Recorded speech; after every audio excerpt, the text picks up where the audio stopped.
Rasanya sih seneng, terus menantang, dan mungkin rada deg-degan sih.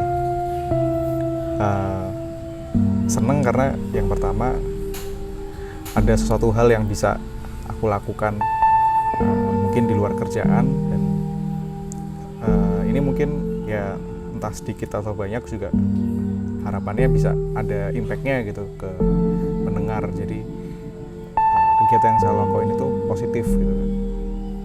Kalau menantang karena kayak ya gimana caranya gitu biar hal yang mau kita sampaikan, hal yang mau kita produksi itu memang relevan dan memang diterima sama pasar. Kalau deg-degannya sih apa ya, kadang kayak karena era digital ya, dan kita tahu maksudnya siapapun orang bisa ngasih respon terhadap karya kita. Jadi kadang kita deg-degan aja, kayak aduh takutnya ada satu hal yang kita salah ucap gitu kan, atau kita salah omong, salah pandang gitu kan. Nah, takutnya nanti ada impact yang negatif gitu dari netizen ya. Cuman itu ya memang resikonya sih, konsekuensinya gitu.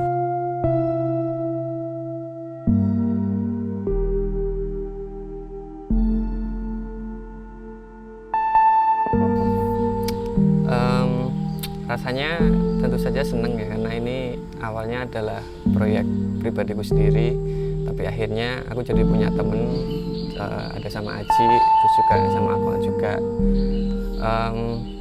Senangnya karena sebenarnya kan ini adalah sebuah media tempatku untuk berekspresi gitu ya. Jadi ketika aku punya pikiran, kadang susah tuh aku mau mengungkapinnya di mana. Kadang mau ngobrol sama temen, pas nggak ada teman atau mereka lagi sibuk. Nah, akhirnya Informal Project itu jadi sebuah wadah buatku untuk nyampein apa yang aku pikirkan. Dan akhirnya ketika dapat teman yang sevisi dan kemudian mau katakanlah bekerja bareng-bareng buat itu, rasanya seneng banget sih. Dan juga ini kan sesuatu hal yang bagiku baru gitu. Aku tuh sebenarnya anak yang sama sosmed tuh nggak suka ngikutin trennya gitu, kayak apaan sih ini sosmed gitu. Tapi kenyataannya justru aku malah sekarang bermain di situ gitu kan. Jadi ini menyenangkan sekaligus tantangan yang bagiku harus aku pecahkan, karena sebenarnya saya belum memecahkan apapun di sini. Jadi masih menanti sih gimana sih nanti Informal bakal berkembang, dan aku harap semuanya akan bekerja dengan keren.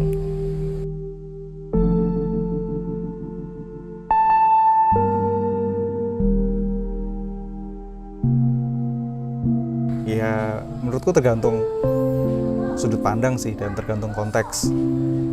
Dibilang susah, ya susah karena aku sama Ihsan ngelakuinnya ya sebisa mungkin perfect gitu kan, sebisa mungkin kita kasih yang terbaik. Jadi ya susah gitu. Tapi bisa dikatakan gampang juga karena buat ngelakuinnya menurutku nggak ada paksaan gitu, karena memang passion kita gitu, kita seneng melakukan ini. Jadi dijalanin gampang, tapi kalau ditanya susah apa enggak ya susah juga gitu. Gitu deh.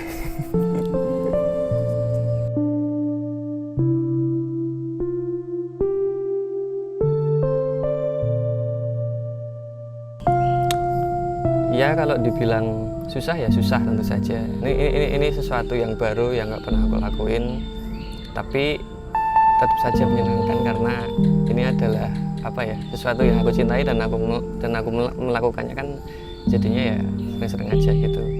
Kalau dibilang susahnya, susah satu karena harus mikirin topik, kemudian harus menyesuaikan juga ketika udah punya teman kan nggak bisa semaunya sendiri.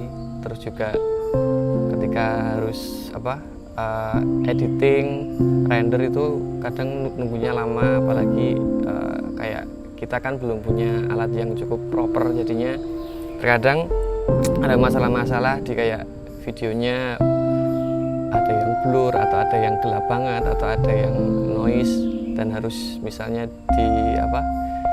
dihilangin noise-nya, itu kan ngilangin ngebuat waktu untuk ngedit, untuk render tuh jadi lama banget. Ya itu sih mungkin ya, kalau dari segi susahnya tuh kebanyakan lebih dari segi teknisnya sih. Kalau dari segi komunikasi sih alhamdulillahnya cukup mantap, bagus-bagus aja.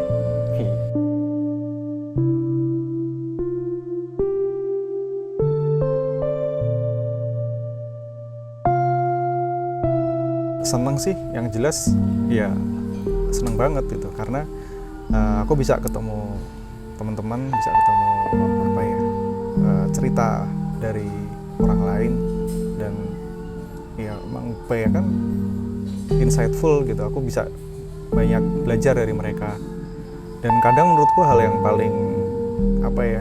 yang paling menyenangkan itu adalah ketika kita bisa belajar dari orang yang sudah melakukannya tanpa kita melakukan gitu. Jadi ya itu enak banget sih gitu.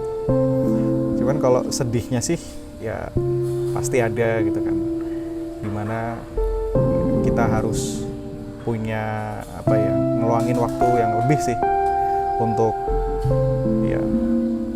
brainstorming, untuk prepare kita mau take.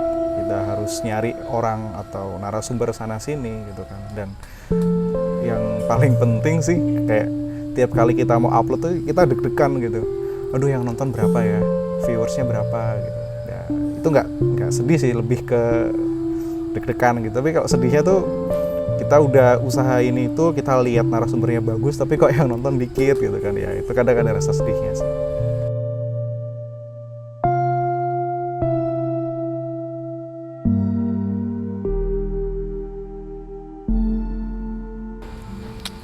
Oke, untuk ngejalanin ini apakah senang apakah sedih, ya jawabannya dua-duanya. Senang karena satu, seperti yang di awal tadi, bahwa ini adalah tempatku berekspresi, jadinya ya seneng aja ya, ini wadah yang aku punya dan aku bisa mengisi wadah itu gitu kan. Terus juga ini sesuatu yang mungkin dirasakan banyak orang yang bikin podcast atau yang bikin YouTube, bahwa dengan adanya podcast atau YouTube atau Spotify itu kita bisa silaturahmi sama teman lama, bahkan sama orang-orang baru yang sebelumnya kita nggak kenal, atau mungkin kalau dipikir-pikir dalam kesempatan apa ya aku bisa ketemu sama orang-orang ini gitu kan. Tapi ketika kita punya media kayak podcast tuh, kita jadi punya alasan gitu loh, boleh nggak nih ngobrol di informal podcast gitu. Jadinya untuk approach ke orang tuh jadi punya alasan yang cukup masuk akal lah. Dan juga akhirnya kita bisa nyerap ilmunya mereka, kita bisa belajar banyak dari mereka. Kalau sedihnya tentu saja karena sekarang yang ngejalanin aku sama Akmal, kami berdua sama-sama kerja, waktu luangnya mungkin cuma Sabtu dan Minggu, yang sebenarnya itu kan buat buat kita istirahat, buat liburan, tapi akhirnya kita pakai untuk rekaman, untuk bikin kayak gini. Jadinya mau nggak mau waktu yang seharusnya bisa kita buat pakai istirahat itu juga harus kita korbankan. Apalagi kalau kemudian lagi deadline podcast tuh, jadi aku tuh kadang habis kerja jam 4 tuh langsung tuh komputer render semalaman tidak berhenti hanya untuk render video. Ya itu sih mungkin ya kalau sedih-sedihnya sih.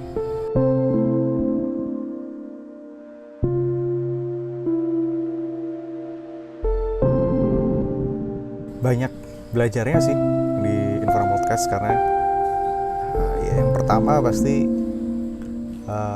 konsisten dan berkomitmen gitu kan. Kayak kita katakanlah dalam setahun gitu, kita udah target nih, kita mau rilis berapa video gitu kan, berapa podcast, kita mau nentuin temanya apa yang kira-kira menarik. Dan kita pun juga pasti nggak cuma video doang gitu, kita juga harus menuin feed gitu kan, entah di Instagram atau di Twitter. Dan ya kita harus, ketika kita udah komitmen dengan itu, kita harus konsisten gitu. Itu yang pertama. Sama yang kedua, kalau yang ketiga pun juga lebih ke belajar juga sih gimana caranya apa sih bekerja sama dengan teman gitu kan, karena kalau pengalaman yang udah itu kadang kalau kita punya satu project dan itu dilakuin sama temen tuh malah kadang agak susah gitu, karena malah sama temen sendiri gitu kan wis lah gampang, atau kita kadang jadi nggak enakan ngebagi job desk-nya kayak gimana. Tapi di sini benar-benar kita bisa apa ya, mencoba untuk seprofesional mungkin. Tapi kalau ada masalah kita selesaiin dengan kekeluargaan gitu, sebisa mungkin juga.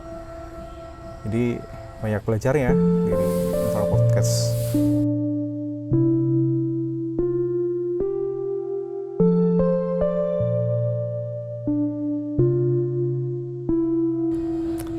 Selama ngejalanin informal project tentu banyak hal yang menjadi pelajaran buatku, terutama karena aku tuh sebenarnya bukan orang yang terbiasa di depan dalam artian menjadi leader gitu. Tapi sekarang karena kebetulan saya foundernya, mau nggak mau kan jadi saya leadernya, saya harus bisa menanggapi apa yang Akmal tanyakan, apa yang dia lontarkan, karena ternyata aneh juga ketika kamu jadi leader terus ditanyain sama temanmu dan kamu nggak tahu apa-apa tuh kayak, apakah ini orang bisa dipercaya gitu kan. Pasti orang yang ikut kamu tuh jadinya meragu atau jadi orang yang kayak, ini tuh kayaknya agak aneh dia, atau kayaknya dia goblok deh atau apa gitu. Nah itu sesuatu yang mau nggak mau harus bisa aku tanggulangin. Apapun itu aku harus bisa kejawab, bisa ngasih ide baru, bisa ngasih yang pokoknya harus lebih lah. Itu bukan demi keangkuhan ya, tapi demi bahwa aku tuh punya tanggung jawab gitu loh atas ini, dan aku bertanggung jawab atas itu. Terus juga masalah manajemen, harus bisa ngatur waktu, bisa mentoleransi orang. Kadang pas aku bisa, Akmalnya nggak bisa, begitu juga sebaliknya. Itu sesuatu yang kayak, oh ternyata kalau mau kerja bareng sama orang tuh harus bisa ngalah, harus bisa ngertiin orang lain. Ternyata orang juga punya kesibukan lain, urusannya orang mau go informal gitu kan. Dan juga masalah konsekuensi, masalah konsistensi yang harus dijalanin, bahwa setiap minggu harus upload konten, harus bikin sesuatu. Mau nggak mau ini tuh sebuah latihan bagiku untuk mendisiplinkan diri gitu, karena ini proyek pribadi sendiri, nggak ada atasan, kita nggak punya deadline tertentu. Dalam artian yang bikin deadline kan ya aku sendiri atau kita sendiri gitu. Jadi ternyata megang omongan sendiri itu susah.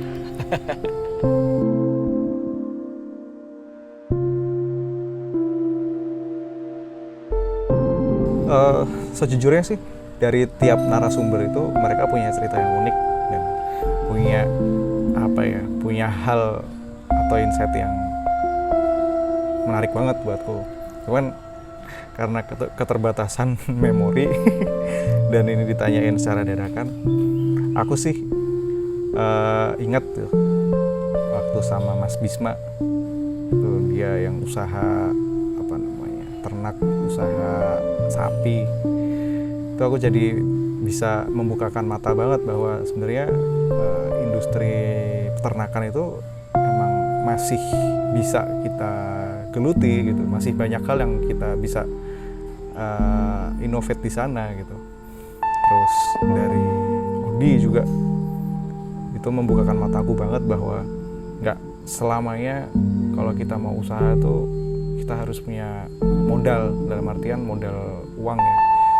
Modal skill itu pun ternyata juga bisa kita jual, dan kita bisa berpartner sama orang lain dalam bentuk CV kan. Jadi ada orang yang pasif sang pemodalnya dan yang aktif itu yang nge-manage, karena dia punya skill tertentu sehingga dia punya posisi yang ya kalau dibilang seimbang sih enggak, cuman kita punya posisi di situ.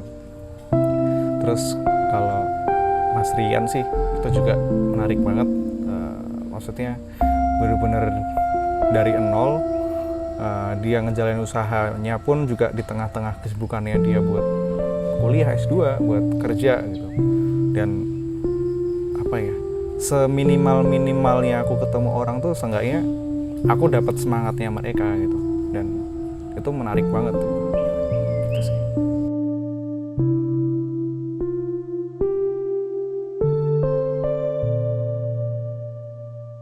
Sebenarnya banyak banget yang bisa dipelajarin, apalagi aku ngejalaninnya dari pertama, dari masih Spotify doang, belum ada YouTube-nya.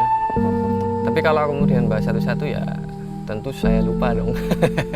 Cuman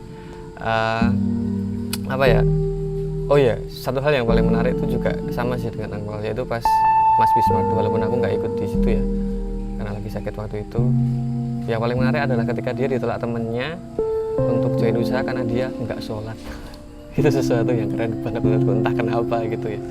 Baru ini kayak ngedenger orang ditolak untuk kerjasama tuh bukan karena skillnya, bukan karena kepandaiannya gitu, tapi karena masalah sholat. Itu sesuatu yang sangat menarik banget sih. Walaupun sebenarnya kalau dipikir-pikir bisa make sense juga gitu kan, karena orang yang sholat tuh biasanya dia lebih disiplin dan lain sebagainya. Tapi overall dari semua narasumber yang akhirnya mau bekerjasama dengan Informal Podcast, apalagi yang akhir-akhir ini, terutama yang masalah usaha tuh, satu hal yang benar-benar aku garis bawahi, yaitu bahwa kalau kamu mau berusaha, kalau kamu mau ngewujudin mimpimu, kuncinya itu cuma satu ternyata, yaitu jangan pernah menyerah. Apapun itu jangan pernah menyerah. Dikata orang aneh, dikata orang itu nggak mungkin tuh, ya wis lah, bodo amat aja. Pokoknya jangan pernah menyerah, titik itu doang sih aku rasa.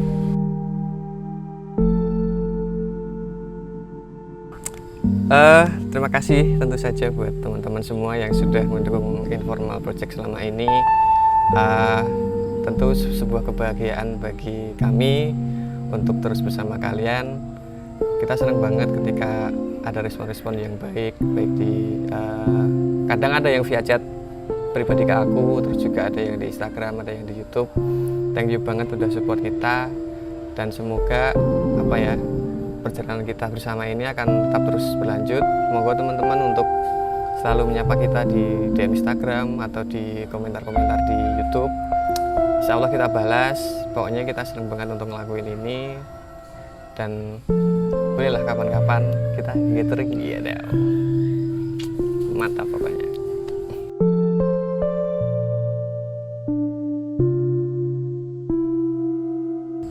Aku ucapin makasih banget kepada para pendengar Informal Podcast, baik yang udah mungkin sejak lama ngikutin atau yang baru-baru juga atau yang baru mau dengerin juga, karena menurutku itu ya untuk yang setia berarti mungkin kita cocok gitu kan, apa yang kamu pengenin, apa yang kita kasih itu ketemu gitu kan. Jadi itu makasih banget, karena nggak ada hal yang lain yang kita harapin selain kesetiaan teman-teman atau antusiasme teman-teman ketika menyambut karya kita ketika rilis di sosial media atau di internet gitu kan.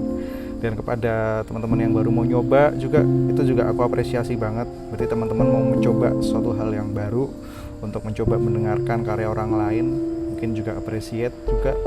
Dan teman-teman juga yang baru dengerin, ya aku harapannya sih ketika ada teman-teman itu punya unek-unek hal yang pengen dikatakan, ingin disampaikan ke kita terkait dengan kritik maupun saran, itu juga kita welcome banget gitu loh. Karena ya tetap sih yang namanya pendengar itu raja gitu. Kita pengen bisa relate gitu sama apa yang diharapin sama teman-teman gitu. Dan sekaligus juga mungkin dari aku sendiri ya, di Informal Podcast juga minta maaf kalau mungkin selama ini juga kita masih terbatas banget, apa adanya banget gitu kan. Cuman di situ kita selalu berusaha buat ngasih yang terbaik buat teman-teman semua gitu. Dan mungkin juga teman-teman kalau misalnya ada satu hal yang entah itu usaha atau bisnis atau apapun itu, kalau misalnya mau dipromot juga ke kita di sosial media kita ya, walaupun dengan followers yang nggak segitu besar juga sih gitu, itu kita welcome banget gitu loh. Karena ya dari awal misi kita sih, misinya Ihsan dan misiku itu kita pengen memberikan dampak yang positif buat teman-teman, entah itu imaterial maupun material. Cuma kalau material kita kita aja juga masih terbatas. Mungkin gitu sih. Jadi sekali lagi aku ucapin terima kasih banyak.